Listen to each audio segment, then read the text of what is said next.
여러분 안녕하세요. 오늘은 책을 하나 제가 들고 나왔어요. 제목은 로또는 깡이고 내일은 월요일이란 책이에요. 이 책은 지금 직장을 다니시거나 퇴사를 생각하고 계시는 분이 있으시다면 이 책을 권해드리고 싶어요. 이 책에 그런 고민을 하거나 직장 생활이 힘드시거나 그런 분들한테 많이 도움이 될 만한 그런 책이에요. 저는 지금은 직장은 그만두었는데 저도 직장 다닐 때 항상 갈등 속에 살았거든요. 계속 내가 이렇게 이 직장을 다녀야 되나? 나에게 돌아오는 거는 뭐지? 그런 불안감 속에 직장을 다녔었던 그런 기억이 있어요. 그러면서 여기 책에도 그런 내용들이 많이 나오는데 그럴 때마다 정말 퇴사를 100번도 넘게 생각했던 것 같아요. 다니면서도. 근데 이 책이 그런 생각을 하는 우리 직장인들에게 정말 많이 도움이 될 것 같아요. 그래서 이 책을 한번 우리 직장인들에게 많이 도움이 될 거라고 생각해요. 저도 직장 다닐 때 이 책이 나왔더라면 얼마나 좋았을까. 그런 많은 조언을 얻었을 텐데 그런 생각이 들더라고요.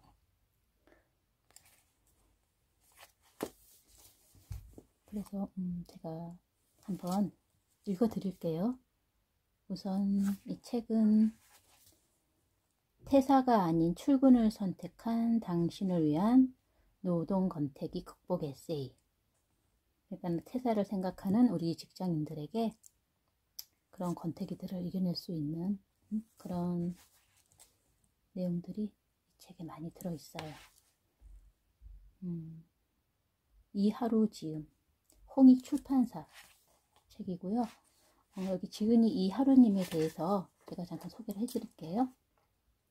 11년 차 노동자, 정규직, 계약직, 프리랜서로 그때그때 불러주는 회사에서 일했다. 얼굴에 삶이 녹아든다던데 직장 생활을 할수록 새치가 늘고 주름이 깊어지고 눈빛은 탁해지며 입은 더 튀어나와 인상이 확 바뀌었다.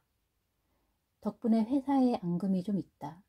하지만 회사는 미워해도 회사 사람은 미워하지 않으려 애쓴다. 너도 나도 한낱 노동자일 뿐이잖아 하는 마음으로. 이런 녹록치 않은 직장 생활 중에 나는 슈퍼 계약직입니다. 내 하루도 에세이가 될까요? 그리고 이 책까지 3권의 책을 썼다. 작가님에 대해서 이렇게 소개해놓고요.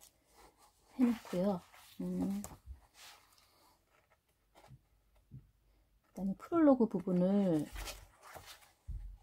잠깐 읽어드릴게요. 이 작가님이 이 책을 쓰게 된 그 이유에 대해서 이 프롤로그에 잘 나타나 있더라고요. 한번 읽어드릴게요. 프롤로그. 기어코 월요일이 왔다. 일요일 밤 입안에 휴지를 쑤셔놓고 울었던 이유. 어느 일요일 밤 나는 불 꺼진 방에서 닭똥 같은 눈물을 흘렸다. 결혼 전 부모님 집에 얹혀 살 때였다. 가족이 뜯어말린 퇴사하고 여행하기로 돈을 탕진하고 돌아와 회사에 다니던 시기. 빈털털이었던 내가 직장생활 힘들어 하고 꺼이꺼이 운다면 엄마는 등짝 스매싱을 날릴 뻔했다. 재갈을 물었다. 아니 휴지를 입안에 쑤셔놓고 음소거를 해야 했다. 그런데 말이다. 눈물이란 게 흐느낌이란 게 브레이크가 없다. 한 번 터지면 눈물샘이 마르고 코가 막히고 입안에 밀어넣은 휴지가 축축하게 젖어야만 끝이 났다. 퇴퇴퇴. 울고 나면 마음이 한결 가벼워질 줄 알았는데 눈물과 땀으로도 배출되지 않는 괴로움이 있다는 사실을 알게 됐다. 당시 나는 매일 새벽 5시 30분에 일어났다. 씻고 준비하고 문을 나서면 새벽 6시. 떠밀리듯 지하철에 올라 뭉개지며 이동하다 보면 어느새 회사였다. 오전 7시에 도착하면 7시 30분에 시작할 회의를 준비했다. 아침형 인간을 선호하는 팀장이 주도하는 이 회의는 월요일부터 금요일까지 30분씩 진행됐다. 보고할 거리가 없을 때는 그냥 대화가 이어졌다. 팀워크란 이름으로, 소통이란 단어로, 성과란 목적으로 버티는 그 시간은 매일 야근까지 이어지는 업무의 효율을 떨어뜨리곤 했다. 그러나 아무도 이런 진실을 팀장에게 말하지 않았다. 다들 묵묵히 버틸 뿐이었다. 일도 일이지만 관계도 원만하지 않았다. 이직한 회사는 텃세가 심했다.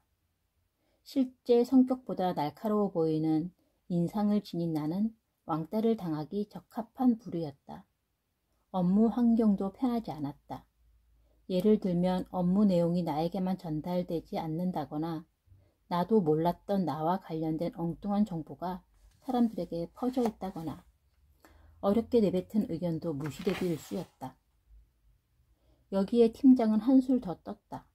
벅찬 업무를 몰아주며 나를 살피기 급급했다. 한 동료에게 그 과정이 지나면 우리 식구로 인정해줄 거야 라는 얘기를 들었지만 그다지 전투력이 생기지 않았다. 그저 뭔가 마음이 피폐해질 뿐이었다. 더 큰 문제는 퇴근 후였다. 나는 부모님의 가벼운 잔소리도 참지 못했다. 종로에서 뺨 맞고 한강 가서 눈 흘린다더니 회사에서 받은 스트레스를 내 인생에서 가장 소중한 사람들에게 풀고 있었다. 내가 생각해도 최악이었던 나는 그때가 처음이었다. 직장 다니면서 이런 일들 다 많으시죠? 다가올 적자 인생이 무서워 노동과 로또를 놓을 수 없더라. 그럼에도 회사를 간둘 수 없었다.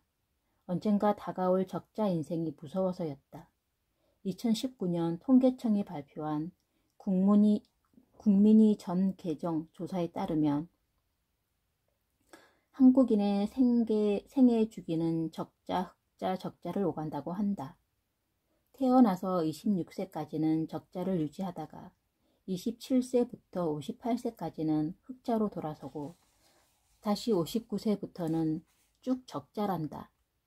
27세부터 58세는 평범한 사람들이 직장에서 노동하는 시기와 맞물린다. 회사를 다니는 동안에 벌어들인 돈으로 내리막밖에 남지 않은 적자 인생을 견뎌야 한다. 멀고도 가까운 내 미래에도 적자 인생이 기다리고 있다. 남은 20년의 흑자 기간으로 그 후 50년을 버텨야 한다. 일단 꾸역꾸역 출근해야 한다. 살아있는 오늘부터 행복할 것인가? 살아있을지 죽어있을지 알 수 없는 미래의 편안함을 택할 것인가? 일단 후자를 택한다. 이전까지는 보이는 행복을 따랐으니 남은 생은 보이지 않는 앞날을 걱정해 본다. 하지만 그렇게 결심하고도 마음이 무너지는 순간이 있다. 그날 밤이 그랬다. 분명 몸은 뽀송뽀송한 이불 속에 있는데 마음과 생각은 이미 회사 책상에 앉아 머리카락을 쥐어뜯고 있었다. 이렇게 육신과 정신이 따로 노는 상태가 되고 보니 이러다 미치는 게 아닌가 싶어 눈물이 앞을 가렸다. 그렇게 한참을 울다가 번쩍하고 떠오른 것이 있었다. 어쩌면 더는 월요일이 두려워지지 않을지도 모를 행운. 그렇다, 로또였다. 퇴퇴퇴. 나는 입천장에 들러붙은 휴지를 뱉어내고 지갑에 부적처럼 모셔둔 로또를 꺼냈다. 후후후. 심호흡, 침착하게 종이를 펼치고 기도하는 마음으로 번호를 확인했다. 한데 또 꽝. 꽝이다. 잠시 맑아졌던 시야가 다시 눈물로 흐려졌다. 이번에는 참지 않고 소리내 울었다. 그때였다. 벌컥 방문이 열렸다. 엄마였다. 결국 등짝 스매싱을 당하겠구나 싶었는데 다정한 목소리로 무슨 일이 있냐고 묻는다. 로또는 꽝이고 내일은 또 월요일이잖아. 흑. 내가 울음을 참아가며 더듬더듬 대답하자 엄마는 안타까운 눈빛으로 나를 쳐다봤다.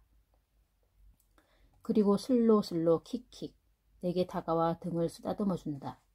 평소보다 더욱 따뜻한 엄마의 손이다. 라고 느끼는 찰나. 찰싹 소리가 난다. 이는 엄마가 몸은 건강하지만 마음은 가냘픈 딸의 등을 사정없이 때리는 소리다. 스매싱이 토스 정도로 약해진 한참을 맞은 후에야 나는 아주 겨우 잠들 수 있었다. 징징거리는 게 지쳐서 어떻게든 잘해보려는 회사 생활 이야기. 캔디는 외로워도 슬퍼도 울지 않는다. 나는 괴로워도 아파도 출근한다. 한참에 엄마에게 한심하다고 등을 두들겨 맞은 것도 이제 6년 전 일이다. 그 사이 나는 좀 달라졌을까? 여전히 일요일 밤은 좀 우울하고 월요일 아침은 살짝 침울하다. 아직도 일하다가 감정을 다치면 울고 가끔은 때려치우겠다며 성질을 낸다. 하지만 이젠 안다. 내가 뒤척거리고 괴로워한다고 월요일은 피할 수 없다는 걸. 어차피 몇 시간 후에는 일터로 향하리라는 걸. 이 책은 이젠 힘들다고 징징거리는 것도 지쳤고 그렇다고 관두기도 어려운, 그러니까 먹고 사는 일의 의미는 깨우쳤지만 먹고 살기 위해 해야 하는 일의 의미를 찾는 얘기를 담았다. 먹방이 다이어트의 독이 아닌 득이 된다는 연구 결과를 읽은 적이 있다. 월요병도 그랬으면 좋겠다. 내가 직장 생활을 잘해보겠다며 아둥바둥하는 이야기다. 잃는 당신에게 덜 뒤척이는 일요일 밤을 만들어줬으면 한다. 이 하루. 이 책을 쓰게 된 그런 이유를 아주 재밌게 작가님이 프롤로그에 써주셨네요. 제가 이 책을 읽으면서 여러분에게 읽어드리고 싶은 이 부분이 있어요. 그래서 여기 이 부분 한번 읽어드릴게요.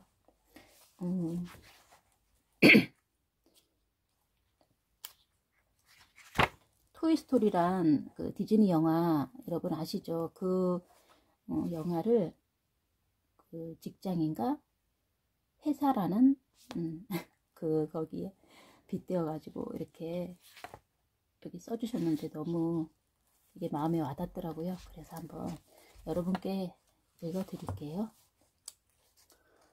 우디는 장난감이 아니었다. 이번 글에는 동화에 대한 잔인하고 거북한 내용이 담겨 있습니다. 동심 파괴를 원치 않는 분들께서는 아래 첫 문단을 건너뛰고 읽어주시기 바랍니다. 저는 읽어드릴게요. 백설공주에 등장하는 잘생긴 왕자가 공주에게 키스하고 결혼했던 진짜 이유가 사랑이 아니라 왕자가 시체의 성욕을 느끼는 네크로필리아란 사실을 숨기기 위함이었다는 이야기를 아는지, 콩쥐 팥쥐전에서 팥쥐가 콩쥐를 죽이고 원님과 결혼했다가 원님에게 그 사실이 들통나서 사지가 찢겨 젓갈로 담가졌고 이를 모르는 팥쥐 엄마가 그 젓갈을 맛있게 먹었다는 끔찍한 결말로 끝나는 동화라는 걸 아시는지, 어린 시절 읽고 들었던 예쁜 동화를 성인이 되어 다시 접했을 때 무섭게 다가오는 경우가 있다. 이런 이야기를 우리는 잔혹동화라고 부른다. 얼마 전 토이스토리 4를 봤다. 디즈니에서 제작한 이 애니메이션의 첫 번째 시리즈를 본 게 중학교 때였다. 그렇게 24년, 잊을만 하면 새로운 시리즈가 개봉됐고 그때마다 나는 이 애니메이션 영화를 챙겨봤다. 함께 나이 먹는 장난감들의 안부가 늘 궁금했으니까. 시간은 기억을 가물게 만든다. 나는 9년 만에 개봉하는 네 번째 토이스토리를 보기 위해 전편을 다시 훑었다. 그러다 놀라운 사실을 발견했다.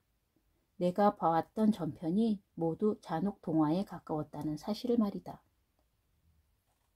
토이스토리 1, 2, 3편은 다른 사건이 전개되지만 이야기의 큰 줄기는 하나다. 세 편 모두 주인공인 장난감 우디가 주인인 앤디에게 버려지지 않기 위해 애쓰는 모험담이다. 1편은 새로운 장난감 버즈의 등장으로 앤디에게 버려질 위기에 처한 우디와 장난감들의 이야기고, 2편은 팔이 망가진 우디가 앤디에게 버림받을까봐 두려워하는 이야기다. 3편은 성인이 된 앤디가 우디와 장난감을 버릴까봐 또 걱정하는 이야기다. 나는 매번 우디와 장난감을 응원했다. 제발 아무 일 없이 집으로 갈 수 있기를. 앤디가 아직 너희를 소중히 여기고 있음을 확인받기를. 제발 제발. 하지만 세월이 흘러 다시 토이스토리를 봤을 때 더는 우디와 장난감을 응원하고 걱정하지 않았다. 그저 쟤들과 내가 비슷하게 살고 있구나 싶었다. 나는 늘 우디처럼 울타리 안에 있었다. 가족이란 울타리 안에서 태어나 학교란 울타리 안에서 배웠고 직장이란 울타리 안에서 경제 활동을 했다. 프리랜서로 일한 경험이 있으나 완전한 독립을 하지 못했고 결국 부모님 집에서 의식주를 연명했으니 살면서 한 번도 울타리 밖을 넘어가지 못했다. 지금까지 독립적으로 살아왔다고 믿었는데 우디와 친구들을 보면서 내 삶에 의문이 생겼다. 많은 직장인이 회사란 울타리 안이 불만스러우면서도 회사 밖이 두려워 어쩌지 못한다. 회사 안은 전쟁터고 회사 밖은 지옥이란 말이 괜히 나왔겠는가? 우리도 토이스토리 속 우디와 장난감들처럼 산다. 경쟁을 뚫고 회사에 입사하지만 쉴 새 없이 등장하는 경쟁자들 때문에 긴장하며 애쓴다. 연차가 쌓일수록 밀려난 것이 두려워 존재감을 드러내려 애쓴다. 그렇게 애쓰고 또 애쓰지만 회사를 떠나야 할 때가 와버린다. 회사란 울타리를 벗어났을 때 많은 직장인이 자신을 쓸모없어진 존재라고 인식한다. 낡고 고장나 주인에게 버림받아 마땅한 장난감과 같은 존재로 말이다. 여기서 더 잔인한 건 앤디는 장난감들의 애정과 추억이라도 품지. 회사는 우리에게 어떠한 감정도 없다. 길어지는 생물학적 수명과 자꾸만 짧아지는 경제학적 수명에 관심이 없다. 한 가지 의식하는 게 있긴 있다. 회사 밖이 얼마나 불확실하고 두려운 곳인지 크고 작은 공포심을 심어준다. 이로써 더욱더 애쓰는 직원이 되도록 독려한다. 그뿐이다. 토이스토리 4는 달랐다. 또다시 버려질 것을 걱정하는 장난감들의 이야기는 아니었다. 4편 속 우디는 장난감 특성상 노화 없이 팽팽한 얼굴을 유지하고 있었지만 누련하고 깊이 있는 노인처럼 굴었다. 더는 자신을 원하지 않는 주인에게 애쓰지 않았다. 더는 자신을 원하지 않는 주인에게 돌아가지 않았다. 더는 불안해하지도 않았다. 비로소 자신만의 세계를 살아가게 됐다. 해피엔딩이다. 더불어 내 인생의 결말을 누르고 있는 묵직한 불안이 물 빠진 스펀지처럼 가벼워졌다. 회사란 울타리로 들어간 건 나의 선택이었다. 그렇다면 나의 삶이 잔혹 동화가 될지 멋진 동화가 될지 이것 또한 선택할 수 있는 게 아닐까? 내일 당장 선택하고 바뀔 수는 없겠지만 때가 됐을 때 그때도 나의 가치를 잃지 않길 원한다. 우디처럼.